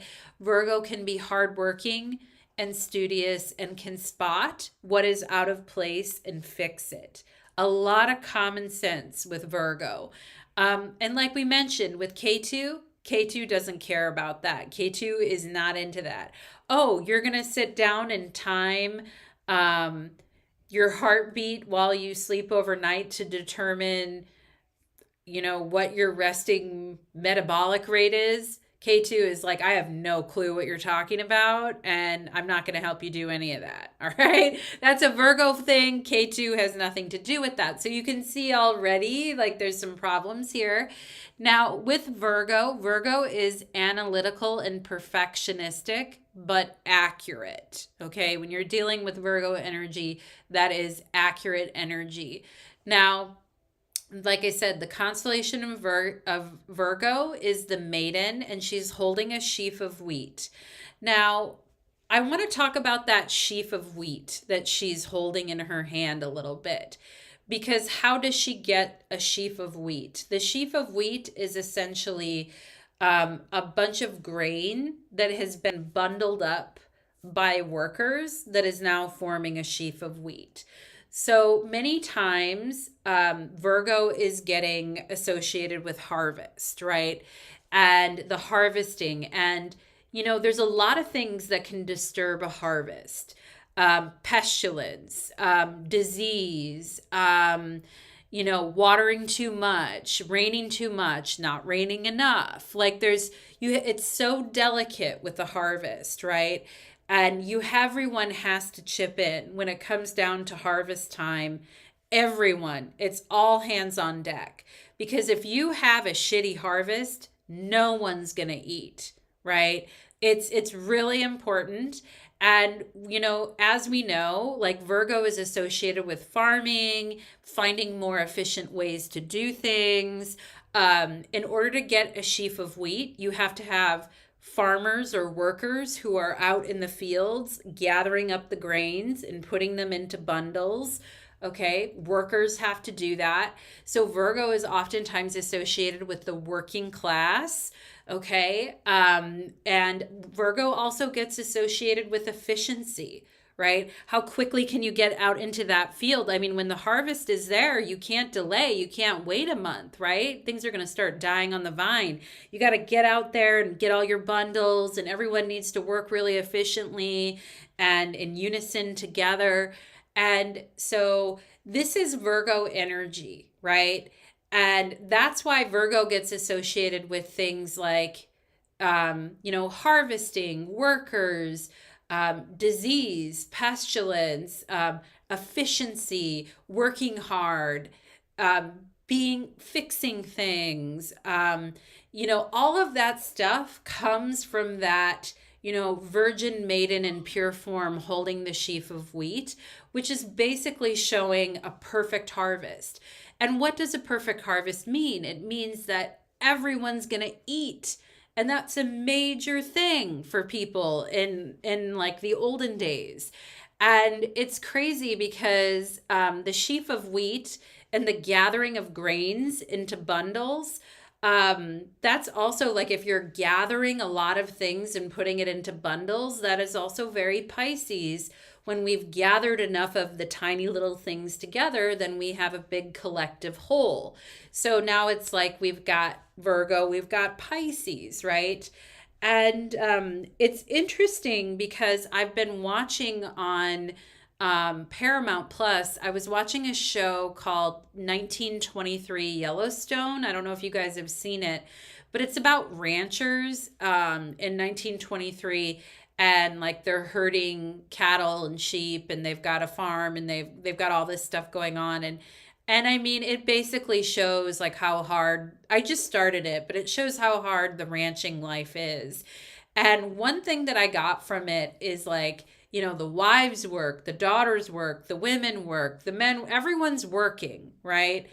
And churning butter, sweeping. There's a special way to sweep the porch. There's so much work to be done every day just to keep the farm up and running. And if one person doesn't do their job, everyone's fucked. No one gets to eat. Okay. And I was like, oh my God, I think as a society, we have completely lost that, right? Everybody in our society is very individualistic and individualistically goal driven. There is not this, I mean, maybe in families there's a little of that, but it's not like a whole huge conglomerate of people. And it's like we're all focused on this one harvest. And if we don't get it, we're all starving. And so I think that that's a very Pisces Virgo thing. Holly says common sense when T wants to stop making sense altogether. Wheat pennies. Yeah. And wheat bartering will be in a bartering system by then. I just thought it was so interesting because as a society, we don't really have that anymore. But with the South Node in Virgo, it's like we're not understanding that, or we're not making the connection that if we don't all band together and work together, at some point, are we not all going to eat? And then we see this big effect that it's having on the farmers, and all the farmers are failing, and they're not getting their money, and a lot of them are having to close and all this kind of stuff, and it's all connected. And we're just disconnected from the work of it all. But Virgo has a way of reconnecting us to the work of it all. Okay. So it's an interesting thing right now. My stepdad was a farmer, and around harvest time, he was definitely not around. He would be up at the farm. And, depending on how much they harvested that year would be dependent upon what kind of Christmas we had, or what kind of year we had, or what was there as far as money to kind of go around for the family. And so, yeah, I mean, that's a real thing. And a lot of us are disconnected from it, but we will see. And the South Node has a way of disconnecting things. And so we'll talk about this as I bring you guys some examples here in a minute of the South Node in Virgo and how I see it going down and what I've seen to me that represents that. One thing I wanted to talk about here that I thought this picture was crazy for the South Node in Virgo, or Ketu in Virgo, is a baby smashing buttons. Now, keep in mind, Virgo, analytical, detailed. If there's a keyboard with buttons on it, a Virgo knows what every button does and what it goes to. Now, if you put a baby in front of a keyboard and tell it to type out a message or push certain important buttons to open or close a door, a baby is going to go blah, blah, blah, blah, blah, and just start pushing buttons randomly. Okay. And that's the South Node in Virgo because, again, the South Node doesn't have a head. It's headless. It's not thinking with common sense. And a baby doesn't have common sense or developed brain and isn't equipped to make big sweeping decisions for the collective. A baby needs resources, a healthy environment, love, compassion, and support to flourish. If we have a baby playing with electrical wires or sticking its fingers in electrical sockets, that's a dangerous situation for the baby. The baby shouldn't be doing that. When I thought about the South Node in Virgo, I also thought about a toddler. Like if you're in an elevator and a toddler walks in with you and randomly starts pushing every single button that exists on the elevator, la, la, la, la, pushing every single button. And all of a sudden, the elevator starts to short circuit, it crashes, and it experiences technical difficulties. That is the South Node in Virgo. Okay, we've got babies pushing buttons, we've got toddlers on elevators randomly pushing buttons. Things are getting a little crazy. Okay, this is the South Node in Virgo. Now, the next little thing for the South Node or Ketu in Virgo is toddlers with tiaras. No, I'm just kidding. It's toddlers playing the game Jenga. Now, have you guys ever played the game Jenga? Are you familiar with Jenga? It's where you build up a tower and everybody places a brick and your tower gets really tall, and then all of a sudden each player comes and starts taking out pieces. Okay, and in this picture we have a young little lady here, and for all intents and purposes, let's say I don't know how old she is. Let's say she's 5, maybe. I don't know, she's a little old to be a toddler maybe, but she's playing Jenga. Okay, and she doesn't know what the hell she's doing. She's just going over to the Jenga tower and pulling out whatever she feels like, okay? And this is kind of what the South Node in Virgo is also doing. It's like, okay, we have this huge tower that we've built. This is our economy. This is our livelihood. This is our society functioning on a regular basis.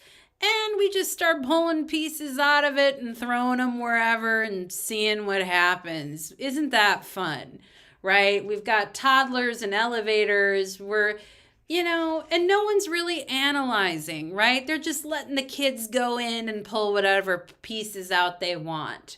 The need to analyze the effect of removing a piece of the Jenga tower is going to have on other areas, right? So if I remove this Jenga tower piece, what's going to happen? Is the whole thing going to come crashing down? Is just 5 pieces going to crash down? Before we make decisions, we need detailed analysis of what areas will be affected, right? And that's something that is not going on currently. People are just pulling out pieces of that Jenga tower, just whatever, And the thing is, if we cut costs and cut programs, if we stop paying certain bills, if we move to an area without the services we need, if we fire people that are providing key services and are specially trained and keep the population safe, what we are going to see is we're going to see airplanes falling out of skies. We're going to see stuff like that because we're just randomly pulling stuff out of a Jenga tower, and it's toddlers. So we're like, well, they're just doing whatever, and that's cool. And we kind of have to watch this I'm being facetious right now, but we kind of have to watch this in our own life because I moved to a different state and I have, a pretty serious medical condition. And before I moved, I neglected to research if there were good specialists in this area for the condition that I have. And, upon moving here, I realized, wow, there's a shortage of these doctors here, and the ones that are here are not that great. So, this can be in our own lives where we're realizing, okay, I made certain decisions, I did certain things, and I didn't think through every single element of it. And sometimes we can't know the future. We can't think through every single element that we're doing. We can't detail analyze everything. But, if there's things that are really, really important, we should think about them before we do them, right? We should analyze it for sure. And, in this situation, like, in the United States, we had a bunch of air traffic controllers that were being fired, and now planes are falling out of the sky. They fired too many air traffic controllers, and now they're having to call old retired air traffic controllers to get them to come back to work. We have workers that are overworked and not getting paid enough and are doing the job of 2 to 3 people and aren't being trained properly. So these are some of the reasons why we're seeing like so many accidents and things happening. And on that note, I wanted to show you guys the picture of the upside down airplane. Because we've had an inordinate amount of, and it all started on January 29th or January 30th when that helicopter collided with that passenger jet over the Potomac River, and everyone on board was instantly killed. And that was the night that Uranus stationed direct, but it was also the night that the mean node. So there's 2 calculations when you're working with the nodes. There's the true node and the mean node. That was also the night that the mean nodes slipped into Pisces and Virgo from Aries and Libra. So on that night, there was the mean node transition and Uranus went direct. And that night when that helicopter and that airplane exploded over the Potomac River, it just sent off like a cascade of, near misses, hits, of multiple air issues happening, airplane issues happening, etc. This upside down plane happened on a Minneapolis to Toronto flight. During the landing, it rolled on its side and it left the passengers hanging upside down like bats. And so, and some of these things I wrote are very South Node in Virgo, like mechanical failures, errors in judgment, tired workers stretched thin without proper support, lack of qualified workers due to low pay and firings. All these South Node and Virgo things that are basically adding up to like, because the South Node has to do with what's being released or let go of. And so it's like we don't have we're running out of qualified people who have the technical skills, Virgo, to actually analyze this data and keep people safe, right? So we're seeing problems with that when we start pulling out pieces of the Jenga tower. We've got a lot of issues happening with these planes, and yeah, the domino effect, definitely, definitely, Holly, missing that last step and falling against the wall while accidentally pulling the fire. Yeah, domino effect, absolutely. And that's exactly what I was thinking as I was looking at the Rahu and Pisces, Ketu and Virgo. Those were the words in my mind. I was hearing domino effect all the way through. So yeah, I definitely think that is. And here's a list of South Node and K2 things, or this should actually say South Node and Virgo, not South Node and K2. K2 and Virgo, or South Node and Virgo things. So here we have a picture of Elon Musk with a chainsaw. Now, chainsaw is a very Mars image, and Mars has been retrograde in Cancer on Elon Musk ascendant. And so, this image of him holding this chainsaw during the Mars retrograde is quite, quite on point.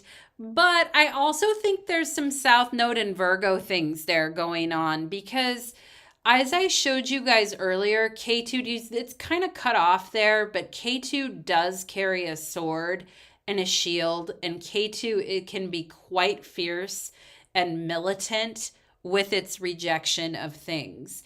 And K2 is also headless and not thinking things through with respect to the material world.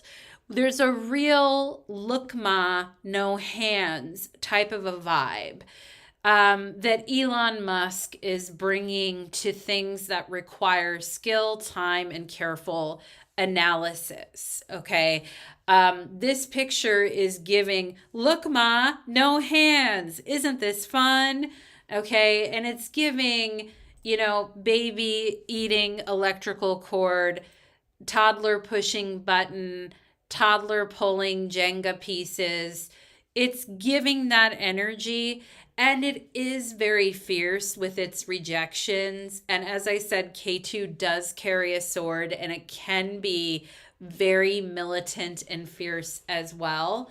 And so I do think that this is also part of that as well. With him holding this chainsaw, the baby is asleep at the wheel, and no one is driving the 2-ton tractor, and it's about ready to hit a pack of farmers on their property and mow them down as we speak. Okay. Now, also keep in mind that Elon Musk is heading up a government agency that has to do with government wastage and efficiency. When we hear the word efficiency, what do we think of right away? Virgo, right? As we spoke about earlier, Virgo is definitely an energy of, of efficiency, right? And what he's trying to do with the South Node in Virgo is just basically get rid of everything and just say, this isn't efficient, that like just firing tons of people, letting go tons of people.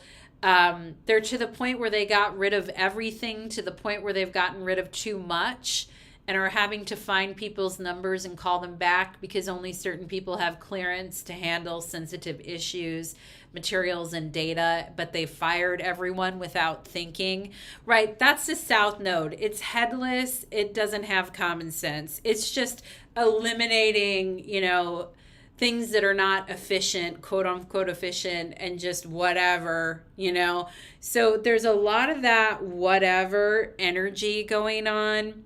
And here's some things that have been happening with that, with this look ma, no hands, little child, I'm destroying things vibe. We have a lot of hospitals closing. And as I talked about earlier, Virgo is associated, because it is associated with the harvest. And one of the main enemies of a harvest is pestilence and disease and sickness, okay? And so hospitals and all of that come under the Virgo realm, and hospitals are closing.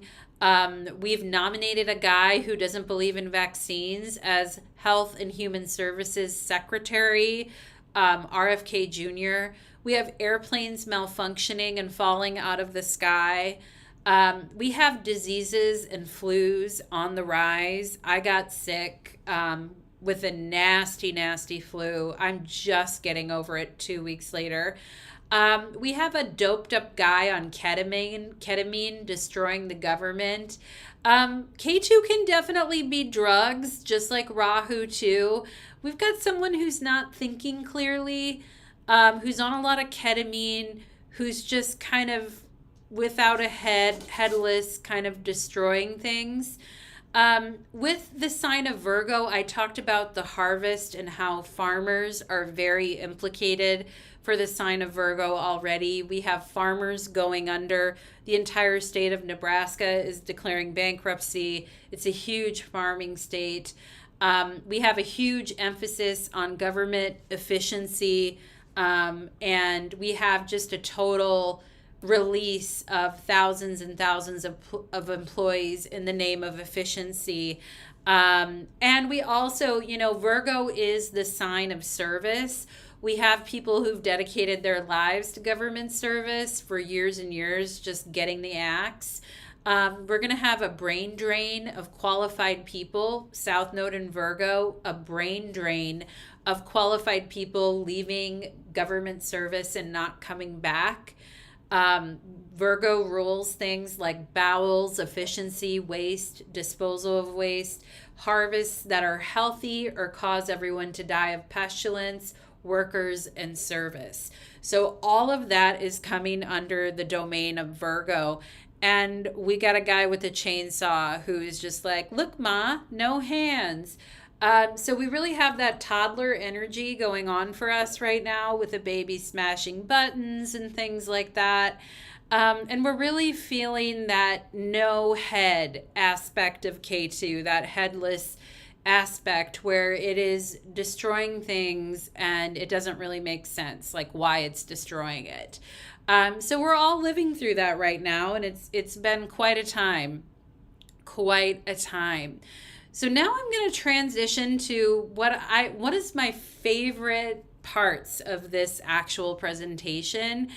And this part is called What Would Ketu Do and What Would Rahu Do, or what I refer to as WWKD and WWRD. What would Ketu do? What would Rahu do? So you have to follow me on this little mind experiment here, everybody. And what do you see on the screen here? You see a car, and you see it basically is stripped down. Okay, all the parts of the car have been taken out, and they're all spread out on the floor. So follow me here. I don't have a 2009 Honda, but I'm just gonna pretend I have one, okay? I go down the street to the Honda dealership with my 2009 Honda, and I say, hey, I'm just inquiring, I'd like an oil change. And they say, sure, we can do that for you. We'll get you an oil change. You want to come back in about an hour? And I say, great. That's great. How much will that cost me? They say, 65 bucks or something. And I say, okay, great. Thank you. Yeah, see you in an hour. So I go back to Honda in an hour, and I walk in, and every single part of my car is now sitting out on the ground in front of me. And the seats are pulled out, all the parts are pulled out. It appears they're trying to strip my vehicle down and sell it for parts, okay? And I'm looking at it and I'm thinking, what the heck is going on here?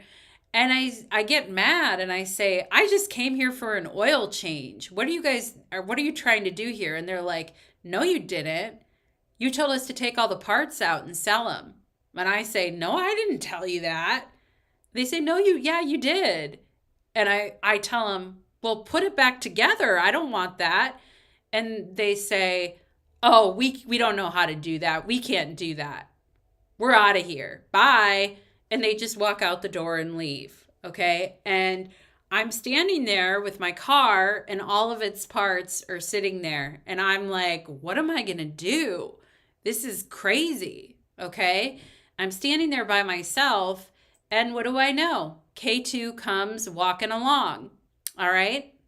Now, this is a picture of Ketu. Ketu does not have a head. He is headless. He rides an owl. I actually love this picture of Ketu with the rolling hills in the background. And, truth be told, Ketu does look kind of crazy because he has no head and he's riding an owl. But there he is anyway. And he comes riding along on his owl. And I'm crying and I'm upset. And I say, Ketu, help me, help me, help me. Okay. So what would Ketu do in this situation? So Ketu looks at this situation with my car and all its parts. And it says to me, Ketu says, I can't solve all your material problems, but I can sit with you in your suffering. And we'll meditate on this so we can understand the mess on a deeper level. And I say, well, that's nice. Thank you, Ketu. And it sits down with me and we start meditating and praying over the mess. And then Ketu says, I can counsel you with this and help you understand your feelings about this. And I say, well, good. I'm really messed up about it. And then Ketu says, Is this mess overwhelming you? Okay. Do you feel like your life is in shambles? How will you find inner peace and freedom in the middle of this mess? Okay. And I'm like, gee, K2, those are good questions. I got to think about that. Then K2 says to me, do you feel it's your responsibility to solve every problem now and immediately? If so, why is that? And I'm like, gee, K2, I'll have to think about that. Then he turns and he looks at me and he says the most profound question he's asked me so far.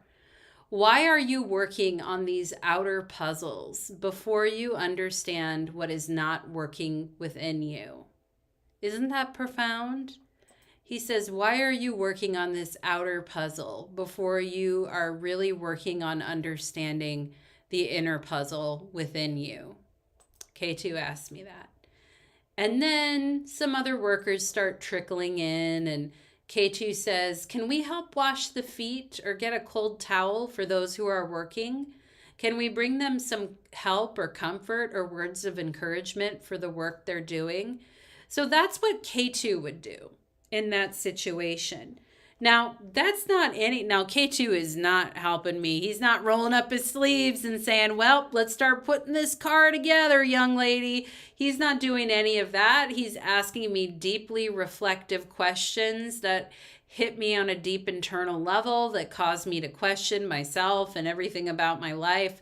That's K2's job, but he's not practical, okay?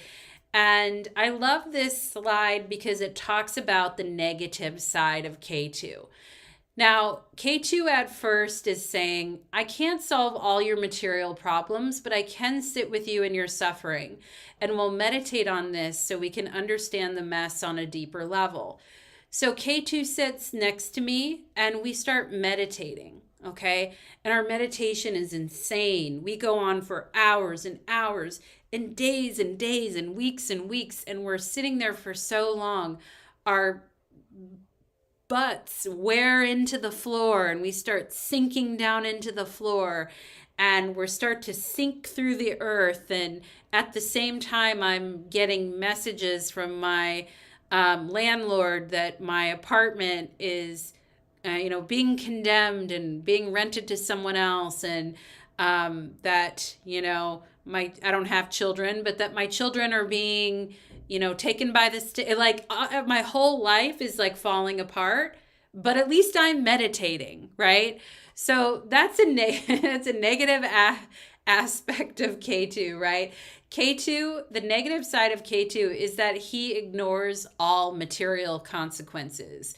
Oh, we need to just sit here and meditate. Oh, you're losing your house. Oh, you're losing everything you own because you're just sitting here meditating. Well, meditate some more, okay? K2 isn't known for its common sense. It's not going to roll up its sleeve and put all those pieces together. K2 sacrifices at the altar of the spiritual and rejects everything of this world. K2 may not deal with problems in a healthy way. K2 can fail to consider how action or non-action will have bigger implications down the road. K2 cares little for material comforts and planning for the future. K2 is not prudent or careful in decision making. Okay. And this is where I go back to the concept that Rahu and Ketu are both demons. They both come from the same snake that was beheaded by Vishnu, and that we have to be careful in the way that we handle Rahu and Ketu because they obscure things and they make us not see things clearly. Maybe what I do need to do in that situation is get out the car manual and figure out how to put the pieces back together. Maybe it's not a moment where I need to sit and meditate. Or maybe it is, right? We have to know what is the right moment, okay? So that's a what would K2 do? So then my next slide is what would Rahu do? Okay, WWRD, what would Rahu do? Now here we have a picture of Rahu, just the head, eating the sun, as we talked about before, okay? So Rahu is very unpredictable and will try almost anything, okay? So Rahu walks in the front door and goes, oh yeah, I know how to put this back together, no big deal. even though he has no idea how to do anything. Okay. He's like, yeah, sure, no problem. I got it. And I'm like, okay. And then he recruits all of his friends to help and he leaves halfway through. So he gets all his buddies to come in and help and he goes, hey, I'm getting kind of hungry. I'm going to go for lunch. He leaves, doesn't come back, and then he takes all the credit for the job finished. Okay. And another timeline, he decides that the car runs better without all the parts. Okay. And he says it's finished without finishing anything and sells the car back to me for $10,000. Okay. That's a little bit manipulative, isn't it? Another thing Rahu might decide to do. Now, there's a lot of options here for Rahu because Rahu's unpredictable. Another thing is Rahu walks in the front door, looks at the car for 1 second, doesn't ever look at the car again. In fact, denies that it even exists and makes up a new way to get to your location in 5 seconds flat using a new invention and doesn't give the car a second thought. Okay. Now, Rahu is very inventive, but Rahu is looking for an angle in a situation and is like, what car? What are you even talking about? He invents in a totally different way to deal with the situation and never even gives it a second thought. Okay. And lastly, Rahu changes his mind several times about whether to sell the car for parts or try to sell the entire car for triple the amount with no parts in it. Okay. So Rahu is just very unpredictable.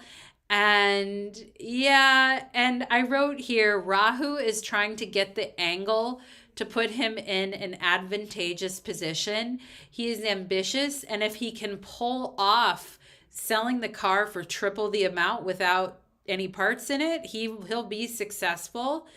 Or if he's manipulating the entire thing, it could become a pyramid scheme of ripped off car parts behind a sham operation that's run by the mafia. Okay. So it could become that too, right?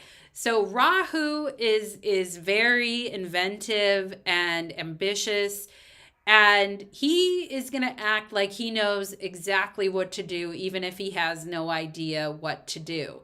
Now, if he can pull off the impossible and actually do it and make that car run again, he's going to be the hero. But if he's just manipulating or trying to get money out of it or, lie or something like that, then it's not going to turn out great, right? So Rahu is a mixed bag of things. And I have a slide here on the positive side of Rahu, and I love this image because we can see the charioteer here. There's a charioteer where my mouse is. Then there's a tiger, and then there's the head of Rahu, just the head, okay? Nothing else.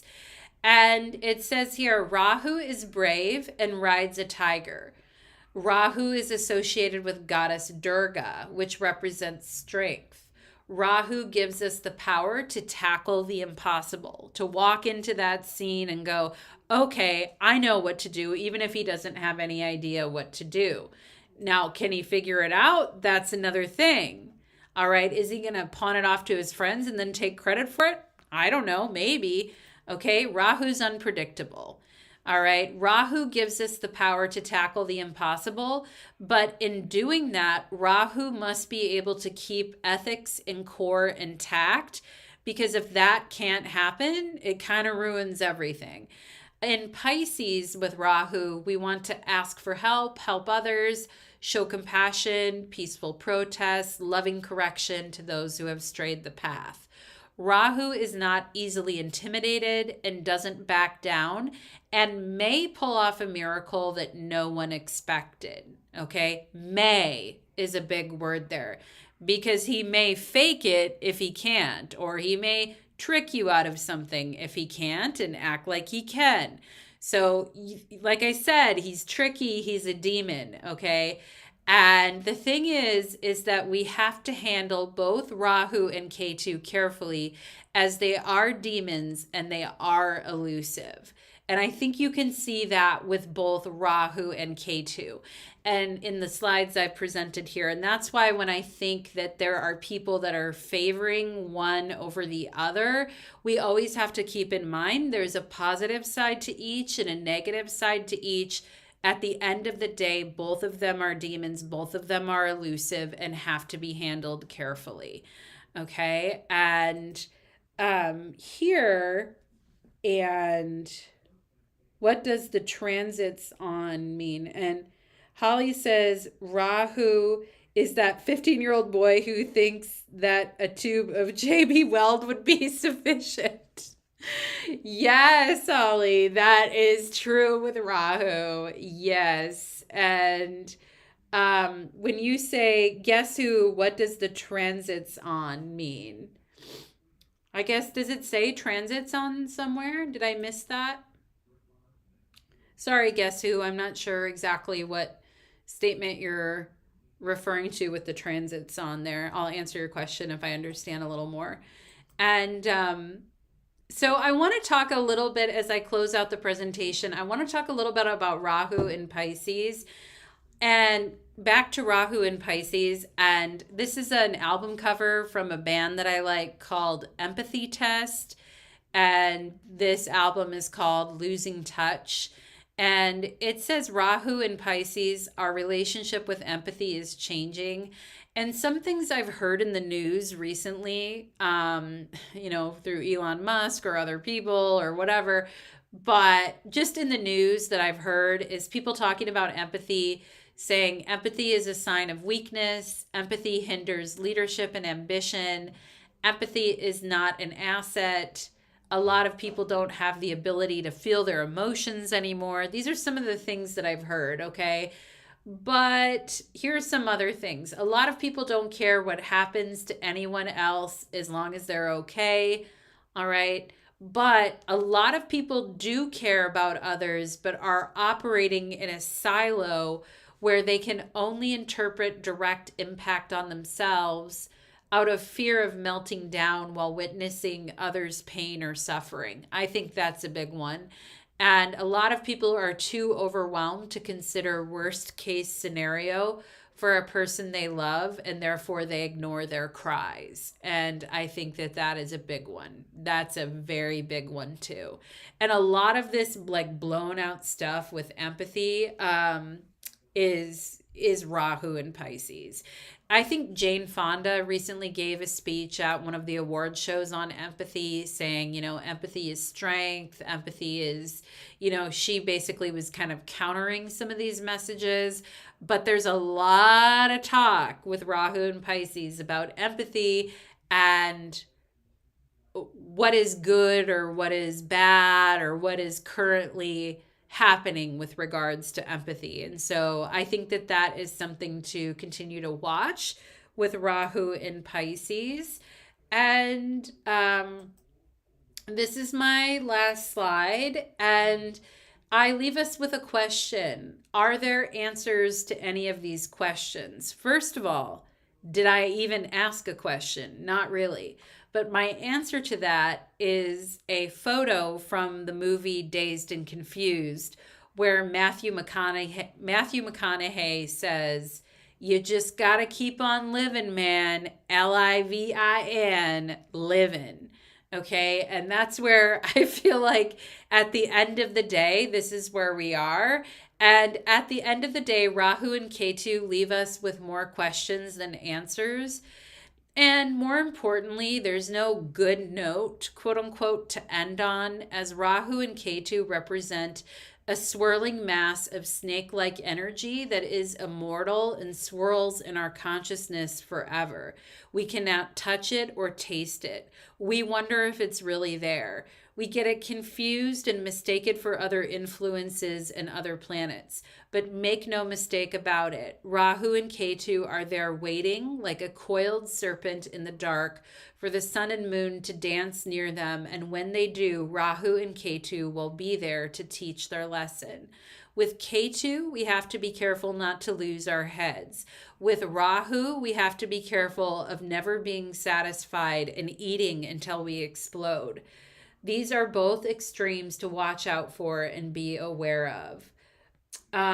If we go, and I leave you guys with this metaphor, if you're a Virgo metaphor, if you're in a lab, if you work in a lab of infectious diseases, and you have to put on a hazmat suit and goggles and rubber gloves, and you're looking in microscopes at infectious diseases, you don't take off your mask and your rubber gloves and go put your face in a can full of pink eye. You don't go rub your nose in a box full of botulism. You don't go like start licking up, I don't know, flu virus off the walls, okay? We don't go do that, right? If it's the same with Rahu and Ketu, if we're dealing with something that's very pathological or pathogenic, or we're dealing with something that is, very careful, right? We got to be very, very careful because they're elusive, they're demons. We got to suit up, right? We got to put on our rubber gloves and our goggles. We're going to treat Rahu and Ketu that way. We're not going to go rub our faces in liquids of infectious diseases. And we're not going to gargle with the botulism and play with the pink eye serum. No, we're not going to do that. So those are my wonderful metaphors that I have to leave you with. But if you are in a Ketu time, or if you're in a Rahu time, and if you're wondering, hey, Natalie, which one am I in, or which one is really being activated for me right now, or I would like to hear more about the nodes in my own chart, you can always book a reading with me. If you're in more of a Ketu time, it is time to be contemplated and be focused on the inner world if you're in a Ketu time. If you're in a Rahu time, it's time to kick it into gear and to be brave and to not be satisfied with the status quo, but not let it eat you up inside either, okay? So it kind of depends on where you are, but if you're interested in working on a deeper level with your own nodes, you can certainly book a reading with me. And after I do the editing on this video, I'll have details in the description box for how to do just that. You can also look at any other of my videos on YouTube. They have a link to my astrology website, and I would be happy to engage in that for you. And that's what Waffle Houses are for. Holly, go sticking your face in a serum of pink eye, right? My Virgo metaphors will never end. That's the good thing about Virgo. It just keeps on giving. And I feel like our examples for the South Node in Virgo are just going to be so detailed and over the top. I feel like Rahu in Pisces is a lot more elusive, but we will be keeping our eye on it. We will be watching it. And if I have another update on happenings for Rahu in Pisces or Ketu in Virgo, I will definitely post another video on it. But thank you so much for being here today. Thank you so much for watching and being a part of my channel. I wish you all a very beautiful day, and I hope you take care, my friends. Bye-bye.